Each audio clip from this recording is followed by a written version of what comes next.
Hello' বন্ধু বান্ধৱীসকল, আজি আমি অৰুণোদয় ফৰ্ম আৰু জীৱন বীমা ফৰ্মৰ বিষয়ে এটা ভিডিঅ' আগবঢ়াইছোঁ। আপোনালোকে ফৰ্মসমূহ ক'ত পাব আৰু কেনেকৈ ফিল আপ কৰিব সেইটো বিষয়ে এটা ভিডিঅ' আগবঢ়াম।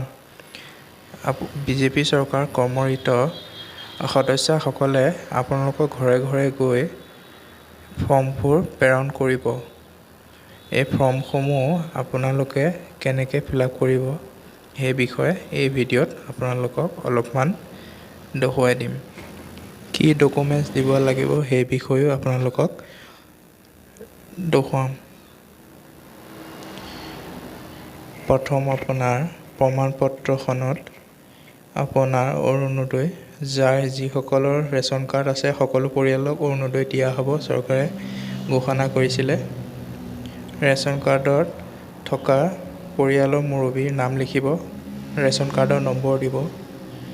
পৰিয়ালৰ আপোনাৰ যোনগৰাকীৰ বিষয়ে অৰুণোদয় আপোনাৰ এপ্লাই কৰিব তেওঁৰ নাম দিব, গাঁওখনৰ নাম দিব, পোষ্ট অফিচৰ নাম দিব, পিনক'ড দিব, ভোটৰ নাম আৰু নম্বৰ। আপোনালোকে যোনটো কেন্দ্ৰত ভোট দান কৰে সেইটো নাম লিখিব আৰু নম্বৰটো চেঞ্জ হ'ল, যিহেতু চেঞ্জ হ'ল সেই নম্বৰটো আপোনালোকে সুধি পেলাই লিখিব। বিধানসভাৰ সমষ্টিৰ নাম লিখিব, ফোন নম্বৰ দিব, পৰিয়ালৰ মুৰব্বীৰ চহী কৰিব দিব। ছেকেণ্ড ফৰ্মখন প্ৰধানমন্ত্ৰী জীৱন জ্যোতি বীমা যোজনা, প্ৰধানমন্ত্ৰী সুৰক্ষা বীমা যোজনা।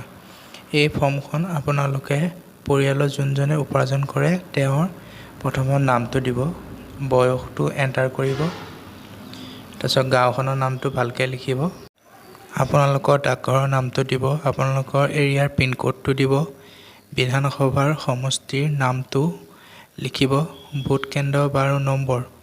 ভোট কেন্দ্ৰৰ নম্বৰ আপোনালোকৰ ভোটাৰ কাৰ্ডৰ বেক চাইডে থকা সেই নামটো, ভোট গ্ৰহণ কৰা সেই নামটো দিব আৰু প্ৰপত্ৰ প্ৰদান কৰিব অহা সকলক ভোট কেন্দ্ৰৰ নম্বৰটো সুধিলে তেওঁলোকে কৈ দিব। তাৰপিছত বেংকৰ একাউণ্টটো দিব, IFSC কোড দিব, ফোন নম্বৰটো দিব আৰু পৰিয়ালৰ মুৰব্বীৰ চাইনটো কৰিব দিব। এয়ে অৰুণোদয় ফৰ্মৰ এটা আপডেট দিলোঁ। যদি ভিডিঅ'টো চাই ভাল পালে লাইক, কমেণ্ট এণ্ড শ্বেয়াৰ কৰিব। ধন্যবাদ। আকৌ লগ পাম।